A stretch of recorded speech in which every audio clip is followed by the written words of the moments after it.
Hi there. Today I want to talk about intuitive energy healing. We're going to talk about what it is, what it's not, and talk a little bit about my particular process for sort of getting into the mood, getting into the mode of intuitive energy healing.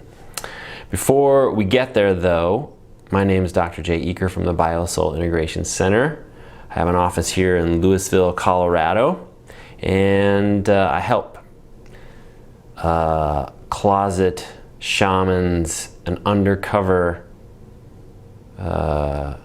mystics, also professional, out of the closet shamans and mystics and healers of various sorts. I help them to integrate their soul's essence into their physical body so they can spread those gifts onto the planet, help people do, express their soul's gifts through their physical bodies onto this planet so they can do what it is they came here to do. So I help people mostly who feel the calling to do that, to give their gifts, to do more of what they feel in their soul is their thing to do.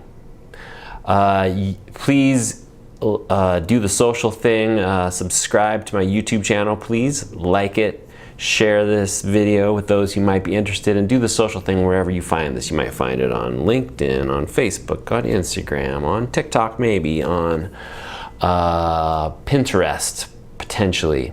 You can find this, I'll turn this video into an audio an audio podcast, and so you'll be able to find the audio version of this on wherever you listen to your audio podcasts. I also have written a book called If It Didn't Hurt: How to Resolve Your Pain and Discover Your Life Purpose, which is kind of the ultimate intuitive energy healing handbook. And you can get that by going to my website, www.biosoulintegration.com, and you can buy it there, or if you're not ready to buy it, you also have an option to get the first chapter and read the first chapter for free, instantly. So, enough about me. Let's get into intuitive energy healing, what it is, what it's not, and a little bit about my process. So first of all, what is intuitive energy healing anyway? Well, I think there's a lot of different brands of intuitive energy healing out there.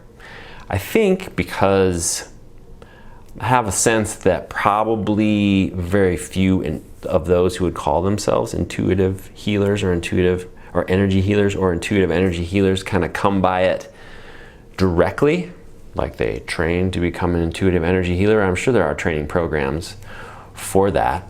But my guess is that most people come to it through the modality that they're practicing, whether it's acupuncture or Rolfing or psychotherapy even, or even tarot cards or astrology, or in my case chiropractic. Just like in my case, just like, I suppose,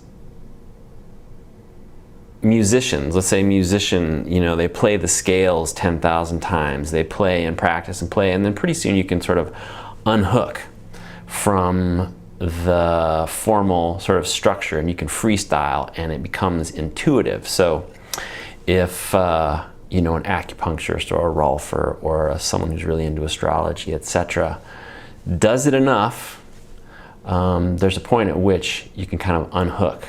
I don't know what that is, the 10,000 hours they say, where someone becomes a master of what they do, but you can start to unhook from the formal structure of it and then kind of freestyle. It just becomes more expressions of your soul's gifts. But I'd say that intuitive energy healing, some things that are common to all of those versions of intuitive energy healing, wherever they come from, whatever modality they come through, involves a kind of knowing, a soul knowing that people are connecting with to deliver, you know, the information or the healing that they do on that intuitive level. And there are different levels of, you could call them intelligences, you know, the energy fields that surround our bodies. There's physical field, there's life force fields, physical or bioenergetic field, there's mental fields, there's emotional fields, there's more soul fields, and each of those fields they kind of carry a kind of intelligence. It's intelligent energy. And when we're sort of tapped into that, the flow of those fields without too much impediment, there's just a knowing that happens. And so that knowing might be a felt sense. That knowing might be through pictures or images. That knowing might be through words. So it's kind of like, or some combination of those. In my case, because of the way I've been practicing for so long, for the last 20 years, which has been really about people's bodies and embodying a felt sense of themselves, and the life force field that's moving through their bodies. In my case, it happens through feeling, through a felt sense.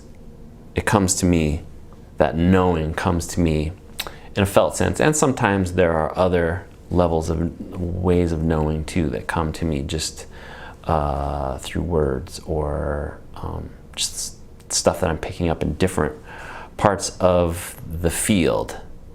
But in my case, again, what I'm sort of tapping into the life force energy that flows through a person's body, and my understanding is that, my experience is that that kind of creates an uplink to the spiritual, energetic part of us. And we can sort of access the wisdom, the intelligence of that part of ourselves. You know, it's the intelligence that sort of animates everything to life. It's the intelligence that sort of connects everything and coordinates everything, whether it's the cells, systems, and organs of our body, or, you know, the collective people or collective animals or collective life on the planet. So by connecting with the sensations in your body, it creates an uplink to that intelligence, and there's a knowing that you have access to through that. A little bit about maybe what it's not, in my opinion. It's not about making symptoms go away. I think intuitive energy healing that claims to, you know, make specific symptoms go away is falling short of a true understanding of what's possible and what intuitive energy healing is. It's really about integrating the unprocessed energies that are associated with the symptoms and putting the client in contact with their own soul essence and their own soul resources. And from that standpoint, from a soul perspective, symptoms come about as a result of the discrepancy between who we came here to be, who we're capable of being, who we're possible of being, the gifts that we are possible, we're capable of giving, the discrepancy between that and who we actually are being. You know, to what degree are we showing up? There's a way in which life is kind of always, in my experience, life is always calling us towards giving our fullest selves, giving our gifts, expressing our soul's gifts through these physical bodies. And there are also forces that we encounter through the nervous systems of other people. I've talked about this in other videos, but the way in which what's called our primal brain, the foundational base layer of our nervous system that forms about 2 to 4 weeks after conception, that part of our nervous system is really picking up on a certain message that is seems to be embedded in the nervous systems of everyone, every human at least, that's on this planet, which is that it's not safe to experience our fullest self. It's not safe to express our fullest self, that there's going to be negative consequences of doing that. And so that creates this conflict between a part of us that's being called to express our fullest self, and then a part of us and parts of us that feel like it's going to be dangerous to do so. So there is that friction, that tension that arises in our bodies and lives as a result of those opposing forces. That's what creates symptoms, whether it's back pain, emotional issues, health issues, mental issues, etc. That's not to say, there are modalities and practitioners and people like the medical world and different versions of that, physical therapy and some types of chiropractic, and that are really good at and really about sort of making symptoms go away. They're fixers, good fixing things. But in my opinion and in my experience, intuitive energy healing that's in alignment really comes from a soul level, and sort of expressing our soul's gifts through these physical bodies, and it's about reconciling that discrepancy between who we're capable of being and who we actually are being. And so from that perspective, pain, symptoms, the problems that someone might come with, they are actually a portal to the solution. They're actually a portal to soul. Reconciling and healing, bringing wholeness to the situation, requires an integration of, the ways that we've pushed parts of ourselves away, our shadow parts, and our soul, our spiritual parts. It requires an integration of those two things. And so often the pain, the problem, the challenge, the stuckness in life or in our bodies is, when addressed through intuitive energy healing, is best looked at. And the people who kind of hit the ground running and get the most out of it are those who are at least aware, or at least are open to the idea that the problem, the pain, is the portal. It contains the energy and the wisdom that we need to sort of solve, to reconcile the problem on a soul level, which is that the discrepancy and the tension between who we're capable of being and who we are being. So I want to talk a little bit about how I kind of fell into this brand of intuitive energy healing that I practice, which I have come to call BioSoul integration. Get it? Like integrating our biology, or this body and soul. I come to it through chiropractic, first of all, and then through an energetically oriented, resource-based kind of chiropractic called network spinal analysis. Along the way are sprinkled in some mindfulness meditation from teachers along the way, things I discovered there, experiences I've had reading Eckhart Tolle's book, A New Earth, Those is kind of my lineages. Also, recently brain spotting. Brain spotting is something I've integrated into especially the online work that I do. Also do that with folks in person too. I won't say more about what that is. I did a whole video on that. I have a couple blog posts on that I can link to in the description if you have questions about that.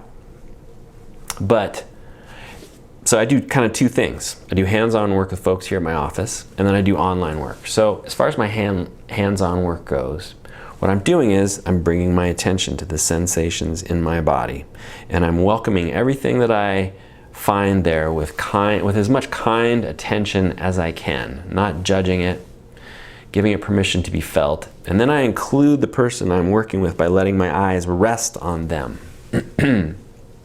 As soon as I do that, there are sensations that come to the surface in me that kind of say, hey, pay closer attention to us. There's a flow of energy and movement of energy in my body that I'm aware of that's kind of calling to be, paid more attention to. And by bringing my hands somewhere on or around, by repositioning, by doing, it just becomes apparent to me. I kind of maybe see it in my mind's eye, try it out in my mind's eye, and then I can feel it in my body when I've kind of found the open door, and I can feel that energy moving in my body, and then I do it to the person, and whatever that is, hold my hands in a certain place above their body or on their body, or reposition them, or sometimes actually asking them a certain question about what's going on, what their experience is. Do they have an awareness of this, or maybe pointing out emotion or asking a question, a certain kind of question. Like I said, it manifests as a felt sense mostly, but also thoughts in thought, images, image space too. Sort of a combining of all those things, but especially a felt sense of it in my body. When I find the right position, right whatever, that energy starts to resolve in me, usually having something to do with my heart. And then it's apparent that there's a resolution in the person that I'm working with as well. I can see something, their breath changes. It's apparent that something is moving in them as well. Tension changes or melts. They have an emotional, connection with something, emotional expression. It's clear that something is changing in them as well. And so what we're doing is just sort of, again, my sense is that there's a way in which life is kind of nudging us, constantly nudging us towards our evolution. The flow of life force energy in our bodies is a subset of the intelligent energy that's moving in the universe, that constantly nudges the universe towards evolution. And so there's a way in which life, again, is calling us towards change, towards our evolution all the time. And so what I'm doing anyway, is just seeing that. And in the seeing that and in the feeling that, it gives it permission to happen. And it kind of illuminates the places where we've blocked that flow, where we've gotten in the way of that, whether physically, whether emotionally, putting a limit on the range and depth of emotion, or mentally, stories that we tell ourselves, or spiritually, things that stories and belief systems and things that we carry through our lineage and that exist on the soul level on the planet, and etc. Sort of unraveling those things. It unravels those things just by seeing it, without trying to change it. It allows, permission happens, and it allows it to sort of shows their nervous system a different way to do things. So that's kind of how the hands-on work looks like. And then I do online work with people as well, and that's a little different. Also, I do the same kind of, so the hands-on work is generally done with multiple tables at the same time that I'm working with people, and then the online work, as well as I do it in person too, but that's more of a one-on-one. It's a one-on-one thing. And what I'm doing there is that people generally come with a pain or a problem or a challenge they're having, and we use that as a gateway to soul, basically. And I'm still doing the same thing. I'm navigating the river of chi, the river of life force energy, and just using that mental field a little more. So it hits things kind of from a different angle. But people talk, and then I can sense, I have a knowing, an intuitive knowing, an intuitive sense of certain things that they say kind of like light up in my awareness. Like, oh, that's important, that's important. Let's track that. And maybe it's tangled up with other things. And so often it's kind of a job of sort of, moving through the seaweed and finding and separating the strands of seaweed and finding getting clarity on the separate strands of the knot. Because often it's all tangled up for people, and that's part of the problem. They're like constantly jumping from one to the other and in themselves, and they don't get anywhere. They're stuck because it's like a knot. It's all tiled up, and we're kind of like teasing out the different, it's like a knot, kind of teasing out the separate strands, clarifying each strand, or focusing on strands that haven't got a lot of attention, or focusing on strands that, illuminating strands that habitually have been pushed away. Often it has to do with things that we've encountered when we were young and impressions that we got when we were young. We learned just from being in our family system that I'm too much. When I get too emotional, that's too much. And so we put a limit on the range of depth of motion. There was too much going on. We had a family, we were fifth of 6 kids or something like that. And it was crazy, and there wasn't a lot of room for our needs, right? And so we learned that when I have needs, those parts of me that have needs are not valid. And so we push those parts away in ourselves. We wall them off. Those are just a couple of examples of the things that we do. And so we push those parts of ourselves away. And so by asking questions, we start to tease apart that knot and focus on and bring more clarity to the strands, or focus on, because if we're holding we kind of like come upon a strand that's habitually been, pushed away. There's still stuff in our system that says, it's not safe to look at that, it's not safe to look at that, and people will sort of skip off of it. My job is to kind of like, that's important. Let's hold our attention right there and hold our focus, and oftentimes the knot starts to unravel. Emotion comes to the surface. Emotion that they wouldn't let themselves honor or acknowledge before. Just feeling the emotion and giving it permission to be felt starts to further unravel the knot. And then that calls into question the stories that we've used to support the whole knot.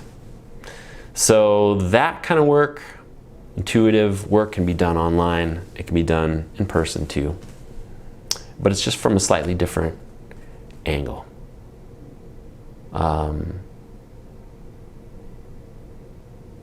And I want to say there's sort of a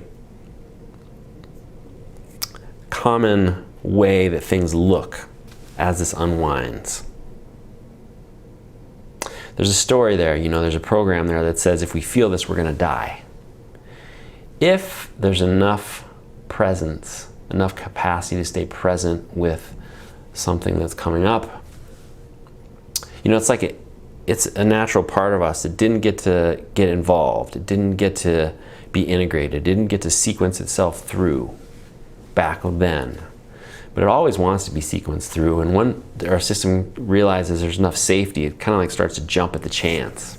When it's in an environment here where there's enough safety, it starts to jump at the chance, and the protectors kind of like loosen their grip, And this stuff gets to come to the surface, and these parts of ourselves we've pushed away get to sort of sequence themselves through. If we can stay present with that, if we have help, there's enough capacity to not, stay present with it without getting hijacked.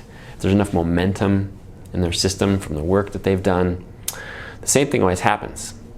It sort of like peaks out, it peaks out, it peaks out. But our system gets a sense eventually, if we can stay with it, that, oh, I'm not going to die if I feel this. And we kind of like lose our mind in a sense. Because our mind's job, part of our mind's job is to maintain the status quo.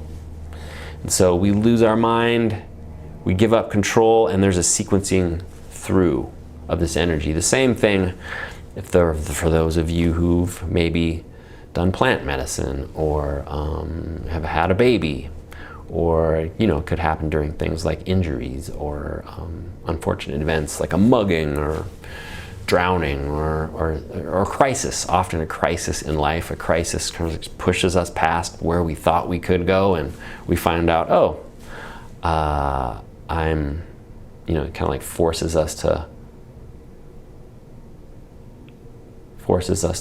trust parts of ourselves we didn't know we could trust, and find resources we didn't know we had.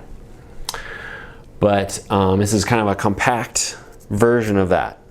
So that energy sort of sequences it through in it. People think they're going to die on some level, but at some point our system gets a sense like, oh, I see, I'm not going to die if I feel this. It sequences it through, and it leaves them in this state of expanded awareness. They're occupying more of themselves. They're seeing themselves and experiencing themselves in the world from a more whole perspective. And consequently, there are insights that go along with that. There's physical changes. The energy that was bound up in the separation gets released or integrated. Insights come into their mind, whereas most people want to run the world, run their lives through their mental intelligence. There's something that's a lot smarter here in our bodies. There's a wisdom that we have and an intelligence we have access to through our bodies that's a lot wiser than our mental intelligence. And so when that wisdom unfolds in our bodies, then it starts to trickle into our head, and we have insights after the fact, a greater awareness and just understanding, aha moments, understanding about ourselves and the world. So, and that's, why people might do intuitive energy healing. So I hope you've found this interesting. I hope you like this video. If you do, please do the social thing with it wherever you see. Wherever you see it, please subscribe to this channel on YouTube. That would be very helpful. Take a look at my book at www.biosoulintegration.com. If it didn't hurt, How to Resolve Your Pain and Discover Your Life Purpose. Ultimate energy, intuitive energy healing guide. And I look forward to helping you express more life. See you in the next video.